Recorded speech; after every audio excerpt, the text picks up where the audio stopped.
Hello, même si je suis la plupart du temps friande pour des petites pratiques corporelles, je vais vous partager aujourd'hui un petit exercice si ça vous tente pour aller de plus en plus vers ce à quoi vous avez envie de dire oui. Et finalement, pour lequel il n'y a plus d'espace au milieu de tout ce qui est mobilisé pour ne pas dire non. Donc, première des choses, c'est quand.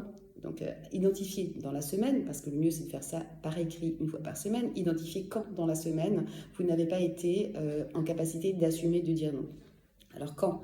Ensuite, dans quel domaine? Est-ce que c'est le domaine professionnel? Est-ce que c'est le domaine amoureux? Est-ce que c'est le domaine social? Est-ce que c'est le domaine des relations avec les enfants? Ensuite, qu'est-ce que ça a déclenché finalement comme ressenti? C'est-à-dire, le plus souvent, c'est des auto-jugements négatifs. Par exemple, j'ai été faible, je suis nulle.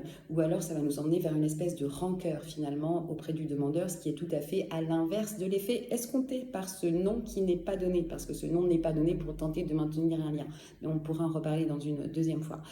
Donc, et ensuite, ce qu'il faut essayer d'identifier, c'est finalement quelle est la croyance qui se cache derrière ce non qui n'est pas assumé. Est-ce qu'on aurait peur d'être un mauvais ami au niveau social? Est-ce qu'on aurait peur de gâcher le lien de complicité avec son enfant ou de perdre son amour? Est-ce qu'on serait un amoureux ou une amoureuse timorée? Est-ce qu'on serait un travailleur non consciencieux?